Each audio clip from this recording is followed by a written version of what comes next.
Mais uma vez, uma boa noite a todos. Sejam bem-vindos. A turma vai voltando de férias, vai se encontrando novamente, né? Algumas pessoas que a gente ama, gente querida, e a gente tem o privilégio de encontrar.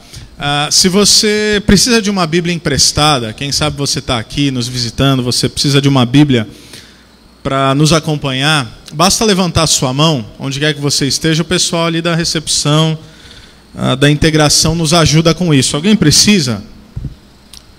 Não fique acanhado não, é para isso mesmo que a gente tem, tá bom? Não? Todo mundo? Ok. Bom, hoje nós vamos dar início a mais uma série chamada Tempo de Recomeços, é isso? Eu acho que é isso. Fui eu que dei o título, mas me deu um branco. Tempo de mudanças. Tempo de mudanças. É só para ver se vocês estavam atentos aí nas redes sociais. E aí eu quero convidar você a abrir a sua Bíblia em Gênesis capítulo de número 37. Gênesis capítulo de número 37. Nós não vamos ficar em um texto somente hoje, nós vamos passear por toda a história de José. Gênesis 37 até o capítulo 50. Faremos alguns paralelos também com o livro de Provérbios, livro de sabedoria. Essa primeira mensagem, tempo de mudanças. E nós vamos abordar 4 áreas de mudanças. A primeira delas hoje, nós falaremos sobre nossos projetos pessoais.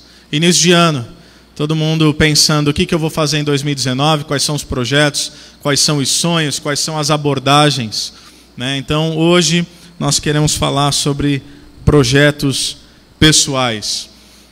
Ao pensar sobre projetos pessoais e ao pensar sobre a nossa vida, uma coisa que vem à nossa mente é sabedoria. A partir do princípio bíblico de sabedoria. Sabedoria é a capacidade de fazer escolhas certas. Sabedoria é diferente de simplesmente ter conhecimento. Sabedoria é a aplicabilidade do conhecimento. Ou seja, é possível que você tenha conhecimento. É possível que você tenha experiência de vida, mas ainda assim ser um tolo. Agora, é impossível você obter sabedoria sem conhecimento prévio, sem algum tipo de experiência. É impossível ser sábio sem qualquer conhecimento. Provérbios capítulo 9, versículo 10, diz que o temor do Senhor é o princípio da sabedoria e o conhecimento do santo é entendimento. Por que é importante a gente abrir uma série como essa, falando em mudanças, pensar sobre sabedoria? É importante porque nós temos que fazer escolhas todos os dias. E algumas delas parecem definir todo o rumo das nossas vidas. Por exemplo, será que essa é a faculdade certa? Será que esse é o emprego certo? Será que esse é o curso certo? Será que eu escolhi a carreira correta ou estou prestes a escolher essa carreira? Será que essa é a pessoa certa para eu namorar ou para casar? Essa é muito importante e vai mudar a sua vida. Será que essa é a pessoa certa para eu contratar ou para eu demitir? Será que é a empresa certa para eu trabalhar? Como é que eu crio meus filhos? Será que eu faço uma abordagem com um pouco mais de diálogo e menos rigidez? Ou será que eu sou um pouco mais rígido e converso um pouco menos? Qual é o nível de liberdade que eu devo dar aos meus filhos? E com qual idade? E até que certo ponto? Qual é o limite saudável, por exemplo, essa é uma questão importante hoje, do uso de tecnologia? Dependendo do seu celular, hoje ele mostra o quanto tempo você gasta em média nas redes sociais e no celular. E eu confesso que eu tenho me assustado com os registros que o meu celular tem dado. Uma das metas é diminuir esse ano. Qual é o limite? Será que eu devo migrar de uma carreira para outra? Será que eu devo permanecer na mesma cidade, no mesmo estado, no mesmo país? Início de ano, talvez várias coisas passem pela tua cabeça, talvez várias decisões você já tenha tomado, e quem sabe você está olhando para algumas outras e pensando, ok, qual é o caminho que eu devo seguir? E essas escolhas elas são complexas, sobretudo no ambiente dos princípios cristãos, porque em grande parte nós não estamos falando aqui de escolhas que essencialmente tem algo de errado com elas. Porque aquilo que é errado, aquilo que é equívoco, ou no linguajar bíblico, aquilo que é pecado, é mais fácil decidir. Não é verdade? Então, se a palavra de Deus te orienta a não fazer, a não seguir por esse caminho, você fala, ok, eu não preciso nem considerar. De modo que se você considerar continuar naquele caminho, você está consciente de que você está assumindo um caminho perigosíssimo e equivocado. Mas o problema é quando nós temos várias opções, todas elas boas, para quais eu digo sim, para quais eu digo não. Quando todas elas são éticas, não ferem os princípios. Ou, como por exemplo, o filósofo Mário Sérgio Cortella disse, ética é o conjunto de valores e princípios que usamos para responder a 3 grandes questões da vida. Quero, devo e posso. E aí ele diz, nem tudo que eu quero eu posso. Nem tudo que eu posso, eu devo. E nem tudo que eu devo eu quero. Você tem paz de espírito quando aquilo que você quer é ao mesmo tempo o que você pode e o que você deve. Por exemplo, eu e minha esposa, nós tivemos necessárias e merecidas férias nesse final de ano. Talvez você também tenha tido, alguns de vocês ainda vão sair, e outros têm me falado que infelizmente não vão sair. E a gente vai orar por vocês, porque todo ser humano precisa de descanso. Mas a verdade é que em um determinado momento das nossas férias, nós deixamos as crianças com os pais da Aline e nós fomos para um lugar, só nós dois, e nós descansamos. Se você me perguntasse, Diego, você quer voltar? Eu quero, só que eu não posso, nem devo. Férias acabou, então quem sabe no final do ano, quem sabe no início do ano que vem. Então nem tudo que eu quero eu posso e não devo. De repente, eu até poderia ter alguns outros dias de férias, mas voltar para o lugar que eu fui eu não poderia. Por quê? Porque eu não teria recurso financeiro para voltar para lá. E aí você fala, bom, você pode ir para outro lugar. Por exemplo, eu posso passar as férias em Araruna. Então, eu posso, eu até devo, eu só não quero. Então, ética é quando você coloca essas 3 coisas no mesmo lugar. E aí, a pergunta que realmente importa é, essa é a decisão certa para mim? Ou, no princípio cristão, essa é a vontade de Deus para mim? Quando nós falamos de projetos pessoais, são essas perguntas que nós queremos fazer. E nós vamos ver que as respostas não são tão simples ou tão fáceis. Mas se você está lá em Gênesis 37, eu quero convidar você a me acompanhar na leitura dos versículos 3 a 11. Gênesis 37, dos versículos 3 a 11. Ora, aliás, a propósito, eu não sei se alguém aqui é de Araruna, eu não quis ofender Araruna. Eu só não quero passar as férias lá. É outra coisa, tá bom? Vamos lá. Gênesis 37, 3. Ora, Israel gostava mais de José do que de qualquer outro filho, porque ele havia nascido em sua velhice, por isso mandou fazer para ele uma túnica longa. Quando seus irmãos viram que o pai gostava mais dele do que de qualquer outro filho, odiaram-no e não conseguiam falar com ele amigavelmente. Certa vez José teve um sonho e quando o contou a seus irmãos, eles passaram a odiá-lo ainda mais. Ouçam o sonho que tive, disse-lhes. Estávamos amarrando os feixes de trigo no campo, quando o meu feixe se levantou e ficou em pé. E os seus feixes se ajuntaram ao redor do meu e se curvaram diante dele. Seus irmãos lhe disseram, então você vai reinar sobre nós? Quer dizer que você vai governar sobre nós? E o odiaram ainda mais, por causa do sonho e do que tinha dito. Depois teve outro sonho e o contou aos seus irmãos. Tive outro sonho e dessa vez o sol, a lua e 11 estrelas se curvavam diante de mim. Quando contou ao pai e aos irmãos, o pai o repreendeu e lhe disse, que sonho foi esse que você teve? Será que eu, sua mãe e seus irmãos viremos a nos curvar até o chão diante de você? Assim, seus irmãos tiveram ciúmes dele. O pai, no entanto, refletia naquilo. 3 princípios que eu gostaria de trazer para você essa noite, a partir da história de José e da sabedoria dos provérbios. Primeiro deles, ao planejar a sua vida, compreenda que Deus trabalha de maneiras inusitadas. Ao planejar a sua vida, compreenda que Deus trabalha de maneiras inusitadas. Provérbios 16, versículo 3, é um versículo conhecido por muitos de nós. Ele diz o seguinte: consagre ao Senhor tudo o que você faz, e os seus planos serão bem-sucedidos. Nós lemos esse versículo e quem sabe, se a sua caminhada já é de algum tempo, você é familiarizado, você conhece esse versículo, você já leu esse versículo inúmeras vezes, talvez ouviu pregações baseadas nesse versículo. E talvez você, como eu, por muito tempo, é tentado olhar para isso e pensar, ok, então o que eu tenho que fazer? O que esse versículo está orientando? Eu preciso planejar tudo, eu preciso fazer meus projetos de vida, meus sonhos pessoais, eu preciso colocar minhas metas para 2019 e para os outros anos, e eu pego todos esses planos, eu oro a Deus e peço para Deus abençoar os planos para que tudo dê certo. É assim que a gente lê esse versículo, invariavelmente, é assim que a gente lê esse versículo. O que é interessante é que o texto está dizendo exatamente o contrário daquilo que a gente está pensando. Não é entregar meus planos a Deus para que tudo dê certo na execução daquilo que eu planejei. Não, é entregar as minhas atitudes a Deus para que os meus planos sejam bem-sucedidos. Eu vou esclarecer um pouco melhor. Veja que é isso que o texto está dizendo. É que nós somos apenas desatentos. Consagre ao Senhor tudo que você planeja, não tudo que você faz. E os seus planos serão bem-sucedidos. Ou seja, à medida que eu vou tomando decisões, à medida que eu vou assumindo responsabilidades, à medida que eu vou dando passos na minha vida, confiando tudo em Deus, Ele me dá a capacidade, preste atenção, de planejar melhor a minha vida. O que o texto está dizendo é: confie em Deus incondicionalmente sobre tudo o que você faz, e você se tornará alguém que passa a fazer planos de maneira mais sábia. O que é ser bem-sucedido aqui nos seus planos? É ser mais prudente.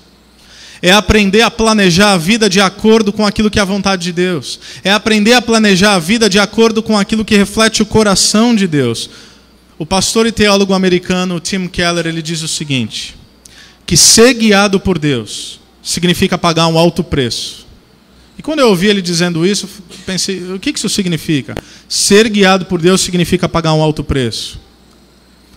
O ponto dele é que quanto mais nós pagamos por um conselho, mais nós somos propensos a ouvi-lo. É mais ou menos o seguinte: você tem um amigo e você quer a opinião dele sobre uma situação. Você já tem posição quase firmada, mas você quer ouvir o que ele tem a te dizer. Se aquilo que ele te disser não é aquilo que você esperava ouvir, você descarta a opinião dele. O conselho dele não vale, não é verdade?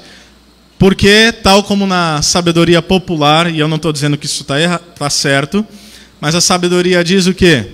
Que se conselho fosse bom, não era de graça. Então tudo aquilo que parece que não tem valor, nós não damos valor. Tudo aquilo que não tem preço, tudo aquilo que não tem custo, parece que nós temos a tendência de banalizar. Não é incomum nos atendimentos pastorais eu chegar para as pessoas e as pessoas falam: pastor, o que eu faço, não sei o quê, e tem essa decisão, e tem aquela decisão, e qual o princípio eu devo adotar? E eu falo, não a minha opinião, mas baseado nas Escrituras, o que a pessoa deveria entender. Eu saio dali e ela faz exatamente o oposto. Mas exatamente o oposto. Eu acho que ela só queria que eu concordasse com ela. Como eu não concordei, como o meu conselho é de graça, ela resolveu rejeitar. Mas quando você contrata, por exemplo, um terapeuta, um psicólogo, você está pagando. Então você está mais propenso a dar ouvidos àquilo que aquela pessoa está dizendo. O que também não é uma regra, porque os psicólogos e psiquiatras aqui da nossa igreja, eu converso com eles, e se você perguntasse, eles também diriam que eles fazem um diagnóstico, eles falam qual o caminho a seguir, eles fazem uma prescrição, o paciente faz algo completamente diferente. Eles indicam um remédio, eles que estudaram bastante e continuam estudando na vida inteira, a pessoa olha e ela pensa: será que eu sigo os meus instintos ou será que eu sigo a orientação médica que vive para isso? Vou seguir meus instintos, vou parar com isso. E ele segue sua vida. Mas o que isso tem a ver com ser guiado por Deus? Tim Keller diz que nós não pedimos conselho a Deus. Nós perguntamos a Deus qual é a sua vontade. E isso envolve o custo altíssimo. Porque viver na vontade de Deus envolve perder o controle da nossa própria história. Envolve discernir o que Ele quer, como Ele quer e quando Ele quiser. Portanto, ser guiado por Deus custa alto. Ser guiado por Deus custa tudo. Porque confiar incondicionalmente em Deus significa, preste atenção, obedecer o que Ele nos disser, entendendo ou não, gostando ou não. e aceitar tudo que Ele nos enviar, entendendo ou não, gostando ou não. E essa não é uma visão fatalista da vida, como se então se lançar aos braços de Deus fosse se lançar a uma perdição completa e ao desespero. Não, é exatamente o contrário. Essa é a verdadeira liberdade. Nós somos libertos da nossa ilusão de controle, porque nós pensamos que temos o controle sobre as nossas vidas. Nós pensamos que nós conseguimos planejar todas as coisas, e por mais que a gente possa olhar para trás e ver que muitas vezes as coisas não aconteceram como nós esperávamos, nós insistimos nessa loucura de tentar controlar cada detalhe da nossa história, e mais uma vez nós percebemos que nós não conseguimos. Portanto, confiar em Deus é ser liberto dessa ilusão de querer ser Deus. José, personagem da nossa história, é um jovem sonhador. Deus tinha grandes planos para ele, mas ele seria levado, sem mesmo saber, a uma jornada completamente inusitada antes de ter o plano de Deus cumprido em sua vida. Por quê? Porque o nosso primeiro ponto essa noite, ao planejar nossas vidas, nós precisamos nos lembrar e entender que Deus trabalha de maneiras completamente inusitadas. Se você seguir o texto dos versículos 14 a 27, eu não vou ler, mas a história se dá onde o pai envia José até os seus irmãos. Quando os irmãos de José veem José chegando, eles falam: olha lá vem o sonhador. E eles já estão aborrecidos com aquilo que parece ser até uma prepotência de José, ao dizer que todos vão se prostrar diante dele. E alguém tem uma ideia: olha, vamos matar nosso irmão. Para você ver o nível injustificável, obviamente, de exaustão desses irmãos, eles falam: vamos matá-lo. Mas Rúben, o irmão mais velho, não querendo que José morresse, falou: não, se nós matarmos ele não tem proveito algum, vamos lucrar com a vida dele. Vamos pegá-lo, prendê-lo e vendê-lo a uma caravana como escravos, e assim a gente vai lucrar com a vida dele. E é isso que eles fazem. Eles vendem José. José é vendido, chega ao Egito. Ali no Egito ele começa a trabalhar na casa de um homem chamado Potifar. Potifar, homem poderoso no Egito. José dá o seu melhor. E aí você pensa: poxa, ele é escravo, mas você está lendo a história começa a melhorar um pouquinho. Ele não apenas é qualquer escravo, mas ele se torna o mordomo de todos os bens de Potifar, pela excelência do seu trabalho, de modo que as Escrituras dizem que Potifar já nem sabia o que tinha, estava tudo nas mãos de José, e onde ele tocava prosperava. E aí a gente está acompanhando a história e está pensando: ok, Deus está restaurando a sorte de José. Até que a esposa de Potifar fica de olho em José. As Escrituras dizem que ele era um homem formoso. Ela quer se deitar com ele, mas ele, por temer a Deus, ele diz: de maneira nenhuma. Ele sai correndo. A mulher, não satisfeita, inventa uma grande mentira, calunia José, dizendo a todos que ele tentou abusar dela. E obviamente o que acontece? José é punido. Ele poderia ter sido morto, mas ele é preso. E aí, se isso é uma história que você está lendo, quem sabe um filme que você está assistindo, você pensa: puxa, parece que ia, e não aconteceu, não foi dessa vez. Ele vai preso. Depois dele ir preso, ele está lá e ele começa também a fazer o seu melhor, até que ele começa a interpretar sonhos. Ele interpreta 2 sonhos especificamente. Um deles dizia: olha, você vai morrer, pena capital. O outro, você vai ser restaurado à sua função no palácio de Faraó. E quando você chegar lá, lembre-se de mim. De fato, isso acontece. O homem é restaurado à sua posição, mas ele esquece de José. José fica naquela prisão, esquecido por mais de 2 anos. O que nos leva ao segundo ponto. Ao planejar sua vida, pare de contabilizar apenas perdas, derrotas e ofensas. Seja grato em tudo. E eu tento escolher cuidadosamente as expressões que eu utilizo. Eu não disse seja grato por tudo. Eu disse seja grato em tudo. Porque não é possível que nós sejamos gratos por tudo. Porque tem coisas que acontecem nas nossas vidas que não há como ser grato. Não há como a gente agradecer por algumas perdas, por algumas ofensas. Não há como você agradecer por algumas tragédias, a não ser que você tenha perdido a sanidade. Mas é possível, embora não ser grato por tudo, ser grato em meio a todas as coisas, inclusive ser grato em meio às adversidades. 1 Tessalonicenses 5, versículos 16 a 18, fala exatamente sobre isso. Paulo diz: alegrem-se sempre, orem continuamente, deem graças em todas as circunstâncias. Não por todas, mas em todas as circunstâncias. Pois essa é a vontade de Deus para vocês em Cristo Jesus. Um primeiro olhar na história de José, quando você vê que Deus tem planos claros para a vida dele, mas aquilo parece nunca se concretizar, anos se passam, adversidades acontecem, você olha para esse texto e você se pergunta, José precisava passar por tudo aquilo? Por que tanto sofrimento? Por que tanta injustiça? Se você pudesse aconselhar Deus, obviamente isso seria uma prepotência, mas digamos que a gente pudesse. Não seria mais fácil para todo mundo Deus tirar José da sua casa, da casa do seu pai, e levá-lo direto ao posto de governador do Egito? Porque o fim das contas é que Deus iria usar José não apenas para ele ser um privilegiado. Aliás, Deus jamais nos abençoa para sermos abençoados tão somente. Deus nos abençoa para sermos bênção. A gente já entendeu isso. Deus nos abençoa não para termos o privilégio da bênção parar em nós, mas para termos o privilégio da bênção passar por nós. Porque no fim de todas as coisas, Deus ia usar José num alto posto para resgatar toda a sua família e futuramente a nação de Israel. Não era mais fácil colocar José naquela posição? Não dava. Não tem como. Imagine José, esse adolescente sonhador, que chega para 11 irmãos, ele é o caçula. Ele já é o queridinho do pai. Ele tem a túnica especial. Ele já tem ali a percepção de algum favoritismo na família. Está aí também um equívoco do pai. E esse jovem tem sonhos e fala, meus irmãos, eu sou o caçula, mas vai todo mundo aqui se ajoelhar diante de mim. Já imaginou? Ainda mais numa cultura como aquela, hierárquica, patriarcal. Patriarcal não no sentido pejorativo que se tornou, né, na sociedade pós-moderna. Parece que falar de patriarcado é um xingamento. Não é disso que eu estou falando.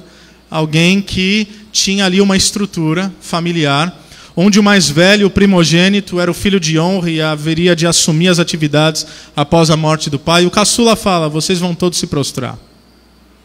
Era uma audácia. Não bastasse isso, ele tem outro sonho e diz, na verdade não é só os irmãos, pai, mãe, ajoelha também. Aí você pega um adolescente desse e põe no segundo posto mais alto da nação mais poderosa do mundo. O que vai dar? É a receita do fracasso. É tragédia anunciada. Quem sabe, se você já tem mais anos de vida, se você já acumula experiência, quem sabe você está numa fase da sua vida onde talvez você já criou seus filhos. Você olha para trás 10, 15, 20, 30 anos e você pensa, puxa, se eu tivesse naquela idade, a cabeça que eu tenho hoje seria maravilhoso. Seria, mas também seria impossível. Porque você só tem a cabeça que você tem hoje porque você passou por tudo que passou, coisas boas e ruins. Nós somos uma somatória daquilo que nós vivenciamos. Nós somos uma somatória das experiências que nós encaramos na vida, boas ou ruins. José jamais poderia ser a pessoa que Deus queria que ele fosse se ele pulasse completamente etapas. E a verdade é que nas nossas vidas, para eliminar dor e adversidade, nós queremos resolver nossa situação queimando etapas. É impossível. E Deus é tão bom que Ele não permite que isso aconteça. Porque pegar crianças mimadas e elevar um status de autoridade, ou seja, trazer algo não tão formado e colocar como obra já forjada, pulando etapas, seria uma crueldade de Deus, porque nós não saberíamos lidar com as pressões de cada etapa das nossas vidas. Um passo de cada vez. Seria maravilhoso. Poxa, eu agiria diferente. Talvez você lembre de algumas situações na sua vida e você fala, eu não repetiria os mesmos erros. Eu teria feito outras escolhas em determinados momentos. Inclusive ontem nós vimos um filme. Eu não vou dar spoiler, talvez eu não vou dar spoiler, mas se chama Sobre o Tempo. Assistam. O que eu posso dizer é que o rapaz ele tem o poder de viajar no tempo. Eu sei que parece clichê, né? Viagem no tempo, mas não é clichê. Tem lições fabulosa sobre vida, sobre ética, sobre amor, sobre família. Incrível, se você tiver oportunidade, assista. Se chama Sobre o Tempo. Ele começa a voltar, até que ele se dá conta que nem tudo ele pode consertar. Até que em um momento ele fala, sabe de uma coisa? Como é que eu falo isso sem dar spoiler, meu Deus?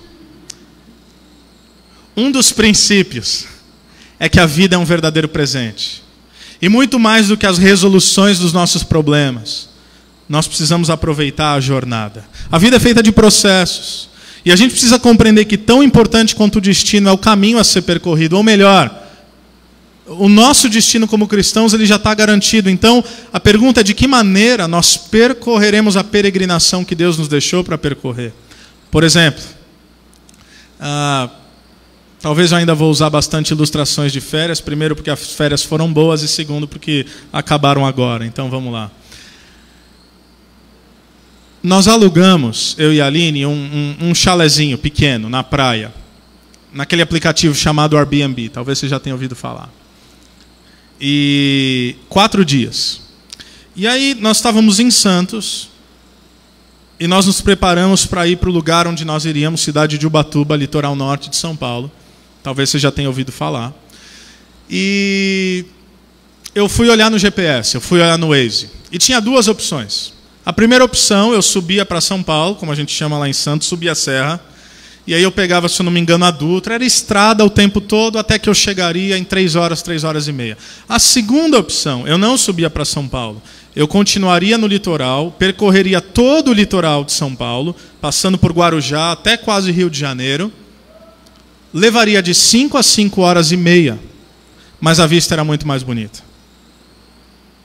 Eu olhei para a Aline e falei, amor, a gente já deixou nossos filhos, só estamos nós 2. A gente está de férias, não tem agenda para nada. O que você acha da gente percorrer o caminho mais longo? Ela falou, vamos embora.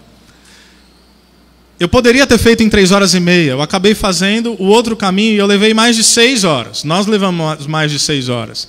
Mas se você me perguntar, valeu a pena? Valeu totalmente a pena. Porque o importante não era somente o destino, o importante era a jornada. Ao invés de ver estrada e asfalto o tempo todo, que é o que eu vejo a todo momento, foi maravilhoso passar pela Serra do Mar, ver uma praia. A Aline falava, nossa, essa praia é bonita, vamos parar. A gente parava, tirava foto, voltava para o carro. Estou com fome, tem uma padaria ali na beira da estrada, vamos tomar um café, para de novo. E a gente chegou. Do mesmo jeito que chegaria pela outra estrada, mas numa jornada completamente diferente. Muito mais prazerosa. Nós aproveitamos a jornada. Provérbios 16:9 diz que em seu coração o homem planeja o seu caminho, mas o Senhor determina os seus passos. Algo comum em vários homens da palavra de Deus é que eles tiveram uma longa jornada até que se tornassem aquilo que Deus queria deles. Por exemplo, Moisés precisava de um deserto. Jonas precisava de alguns dias na boca do peixe. Davi precisava de um homem chamado Saul perseguindo ele insistentemente para que ele fosse forjado como um homem segundo o coração de Deus. Paulo precisava de um tempo de solidão na Arábia. Você não ouve sobre ele por 13 anos. José precisava dessa jornada. De ser rejeitado pelos irmãos, vendido como escravo, preso injustamente, esquecido por anos. O que isso nos ensina? É que como seres humanos, instáveis e ansiosos, nós queremos a receita pronta. Nós queremos a receita do sucesso. Nós queremos a receita da felicidade. E nós queremos a receita da sabedoria. Quantas vezes, e não por mal, obviamente, quantas vezes em aconselhamentos, pessoas já chegaram para mim, por exemplo, uma vez um casal chegou para mim e falou, pastor, eu preciso falar contigo, vamos marcar? Ok, marcamos. E aí a moça falou assim, pastor, o negócio é o seguinte, a gente vai construir a nossa casa. E nós estamos numa dúvida terrível. Nós temos um terreno, mas a gente não sabe se esse terreno é o certo para construir. Talvez a gente venda esse terreno e compre um outro terreno que está em vista, e talvez esse seja o terreno certo. O que a gente deve fazer? Eu olhei para ela e falei, não sei. Eu não sei o que o pessoal acha que eu sou. Mãe de Ná é outra religião, assim, é outra forma de espiritualidade, e também não dá certo. Eu falei, eu não sei. Ela falou, como é que você não sabe? Eu falei, minha filha, eu estou tentando descobrir a vontade de Deus para a minha vida, vai ser mais difícil descobrir para a sua também.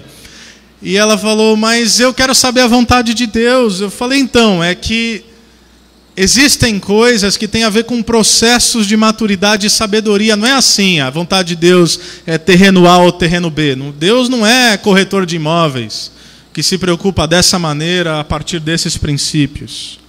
É como eu falei anteriormente, a gente vai assumindo atitudes de fé coerentes e Deus nos dá a bênção de aprender a planejar de modo sábio. Mas às vezes a gente quer do dia para a noite. Romanos 8:28 diz que sabemos que Deus age em todas as coisas para o bem daqueles que o amam, dos que foram chamados de acordo com o seu propósito. Se Deus age em todas as coisas, nós precisamos entender que Ele age nas coisas boas e nas coisas ruins. Nós lemos que Ele age, e nós lemos que Ele age para o bem, mas nós esquecemos que Ele age em todas as coisas, boas e ruins. Portanto, ao planejar nossas vidas, nós precisamos parar de apenas contabilizar perdas, ofensas e derrotas e ser grato em todas as circunstâncias, porque se você viver a sua vida contabilizando tudo que deu errado, o fim da sua história será terrível, porque você será uma pessoa completamente amargurada. Você quer conhecer uma pessoa amargurada? Você certamente vai se encontrar com alguém que tem coisas profundamente mal resolvidas no seu passado.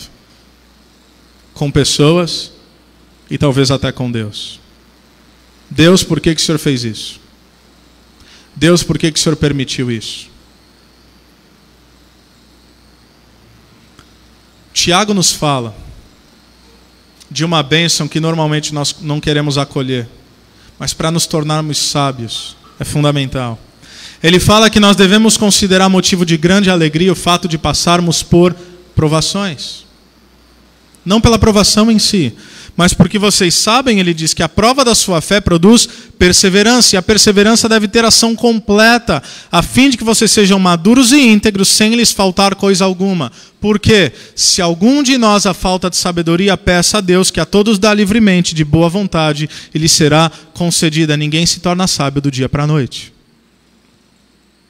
Ou, em outro ditado popular, mar calmo nunca fez marinheiro bom. Deixa eu te dizer uma coisa. Deus não está interessado apenas em te guiar.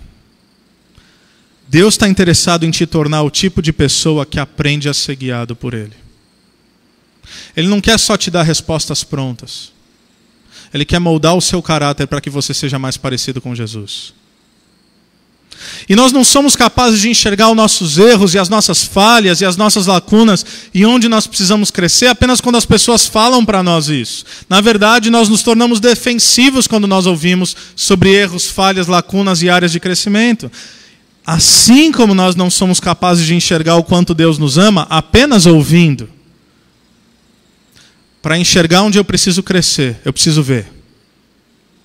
Para saber onde eu preciso crescer, eu preciso ver.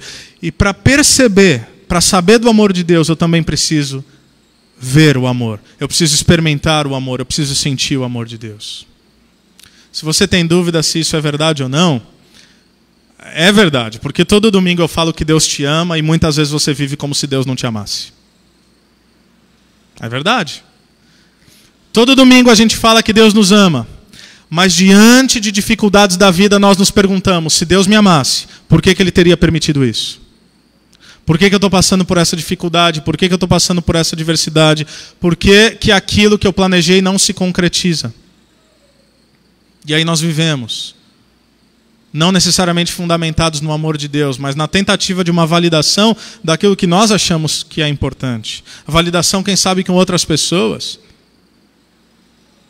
José não percebeu o que precisava ser mudado nele ao ouvir os seus irmãos falando, você é orgulhoso, menino. Não. Ele tem um sonho, e ele fala, foi Deus que me deu esse sonho, e eu preciso falar desse sonho.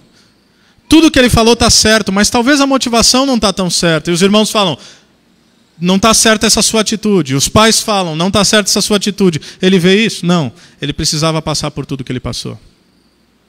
Porque você não percebe que você é orgulhoso quando alguém te diz. Você percebe que você é orgulhoso quando você passa por uma humilhação e se sente completamente devastado. Você se sente exposto. Eu conheço pessoas que vivem uma síndrome de perfeição. Tudo tem que ser perfeito, mesmo que apenas na imagem. O casamento tem que ser perfeito, os filhos têm que ser perfeitos, o emprego tem que ser perfeito. A imagem para a sociedade tem que ser perfeita. Por quê? Porque você não está aperfeiçoado no amor de Deus. Se você soubesse que Deus te amava e isso fosse a única coisa que importava para você, você não se importava com a opinião dos outros sobre aquilo que você é ou deixa de ser. José podia saber que Deus amava ele. Mas certamente, após toda essa jornada, ao ver o cumprimento de Deus na sua vida, mais do que nunca ele percebe o amor de Deus. Porque ele começa a pensar, quando meus irmãos me venderam, eles podiam ter me matado, então Deus estava lá. Quando eu fui acusado injustamente, isso foi errado, mas Deus me preservou, então Deus estava lá. Quando na cadeia eu conheci alguém que teve um sonho e interpretei esse sonho e esse homem voltou à corte do rei. Tudo bem que ele me esqueceu por 2 anos, mas eventualmente eu fui lembrado, Deus estava lá. E agora eu estou aqui servindo ao faraó como governador do Egito em uma posição de autoridade. Deus me preservou em toda e qualquer situação.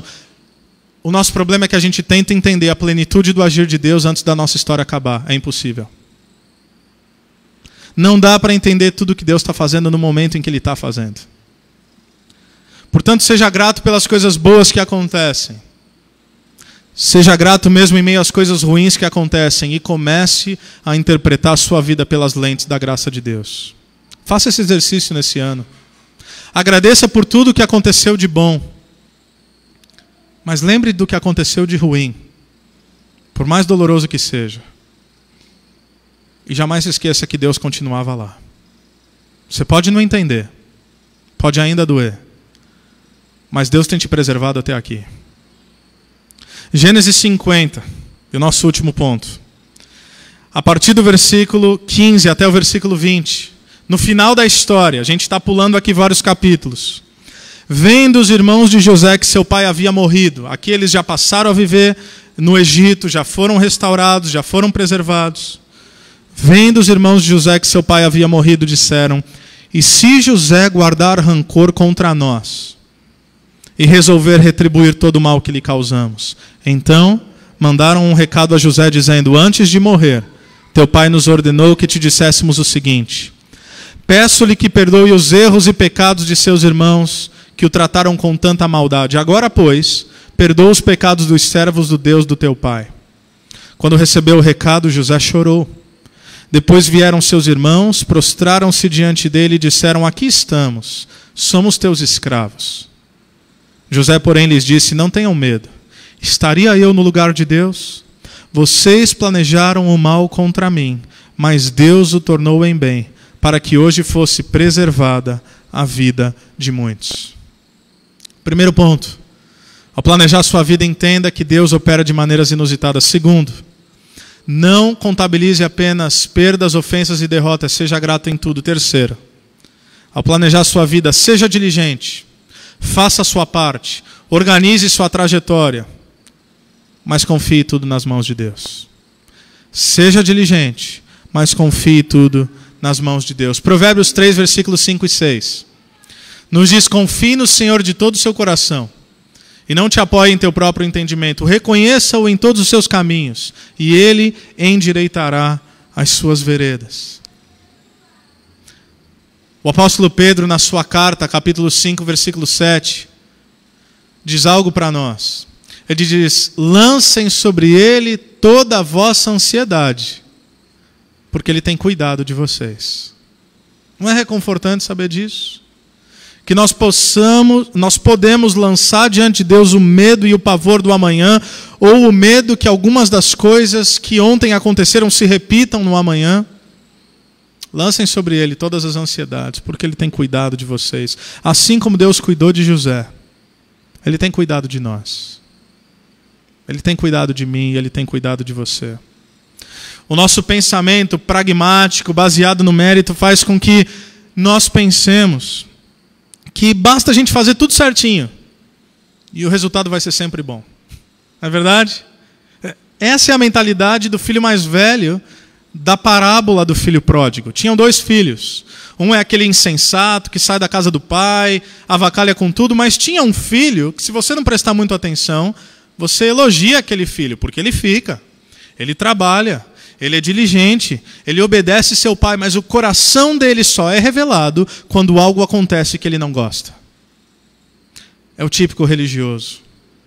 De modo que quando o filho mais novo, que bagunçou com tudo, volta e o pai o recebe de bom grado, ele olha para o seu pai e fala: como assim você está recebendo esse teu filho que gastou dinheiro com prostitutas, que viveu de modo completamente irresponsável? Como é que você recebe ele dessa maneira? Como é que você vai matar um novilho gordo para ele, se eu estou aqui esse tempo todo e você nunca matou um novilho para mim? E aí o pai entende que o coração do filho está no lugar errado e a mente dele não entendeu absolutamente nada.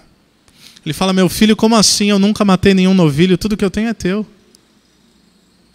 Que história é essa de agora você gerar uma competição com seu irmão e achar que porque seu irmão errou, ele não é digno de restauração, e achar que porque você, esteticamente, religiosamente, exteriormente, faz tudo certo? Que história é essa de achar que eu lhe devo coisa alguma? Às vezes nós vivemos como religiosos que colocam Deus na parede, como alguém que nos deve algo. Deus, eu tenho obedecido, eu tenho servido, eu tenho te louvado, eu tenho engrandecido o teu nome, eu tenho caminhado do jeito que um bom cristão deveria caminhar, e agora isso, o Senhor está em débito comigo. Imagine, se você fosse capaz de fazer tudo certo na vida. Nenhum de nós é capaz. A palavra de Deus diz que todos pecaram e, portanto, foram separados da glória de Deus. Mas imagine que você fosse. Todas as decisões sempre corretas, obedecendo a Deus em tudo. E no final da sua vida, esperando uma possível recompensa, o final da sua vida é triste, trágico e caótico. Como é que você se sentiria? Seja honesto. Como é que você se sentiria? Como você se sente em relação a Deus quando as coisas não acontecem como esperado? Que Deus errou? Falhou? Estava distraído? Não te ama? Eu tenho um conselho para você. Olhe para Jesus. Porque foi exatamente essa vida que ele viveu. Uma vida completamente perfeita, mas que passou pela cruz. Se você quer falar de injustiça, humanamente falando, na história, é só você olhar para Jesus, perfeito, sem pecado, obedecendo a Deus em absolutamente todo e qualquer detalhe. E no jardim do Getsemane ele ora ao Pai, o Filho eterno ora ao Pai dizendo: Pai, se possível afaste de mim esse cálice. Qual é o pai que não vai dizer sim para um filho perfeito como esse? Ainda assim, os céus estão em silêncio. Cristo entende qual é a vontade do Pai. E, portanto, diz: contudo, não seja feita a minha vontade, mas a tua vontade seja feita. E ele caminha, sem relutar, até a cruz. Muitas vezes nós vamos tomar decisões planejando nossas vidas, e coisa que, por vezes até eu já falei, muitas vezes, e não que não haja verdade nisso, mas a gente começa a sacralizar alguns métodos e, por exemplo, você tem uma decisão a tomar, e ela não é tão agradável, mas você sabe que você precisa, segundo o cumprimento da vontade de Deus, aquilo é correto. E você fala: eu não sinto paz. Imagina se Jesus, no jardim do Getsemane, olhasse para a cruz e pensasse: não sei se eu sinto paz sobre isso. Você acha que Jesus sentia paz para ir para a cruz? Não, ele teve agonia tamanha que ele suou gotas de sangue. Então, não é sobre aquilo que a gente sente, é sobre os princípios pelos quais nós estamos estabelecidos. E Jesus é o verdadeiro José. Ele é o verdadeiro José porque ele seria injustiçado para que no fim todo o povo de Deus pudesse ser salvo. Ele não foi para a cruz porque ele sentiu paz em ser crucificado. Ele foi para a cruz porque era a vontade de Deus. Ao nos dar salvação, ele fez o que nós jamais poderíamos fazer por nós mesmos, de modo que sem cruz não haveria salvação, e sem cruz não haveria ressurreição. Para Cristo experimentar o poder da ressurreição, primeiro, ele precisava experimentar o gosto amargo da morte. Deus não terminou a nossa história. Ainda assim, nós temos o maior presente de toda a história. É por isso que, em resposta ao amor dele por nós, ao nós planejarmos a nossa vida, nós queremos viver sabiamente, sabendo que ele opera de maneiras inusitadas, sabendo que a gente não precisa apenas contabilizar perdas, ofensas e derrotas, mas ser grato em todas as circunstâncias, e sabendo que em tudo nós podemos confiar em Deus, porque ele tem cuidado de nós.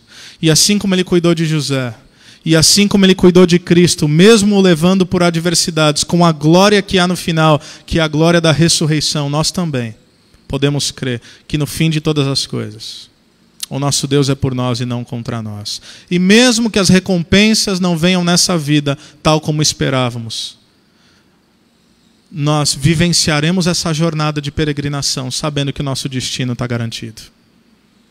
O nosso destino está garantido. E como Paulo diria, o que são tribulações leves e momentâneas comparadas à glória que Deus tem reservado para nós na eternidade? Caminhe como quem caminha para o alvo. Caminhe como quem olha para Cristo. Caminhe sabendo que Deus é por mim, Deus é por você e que Ele vai adiante de nós. Amém?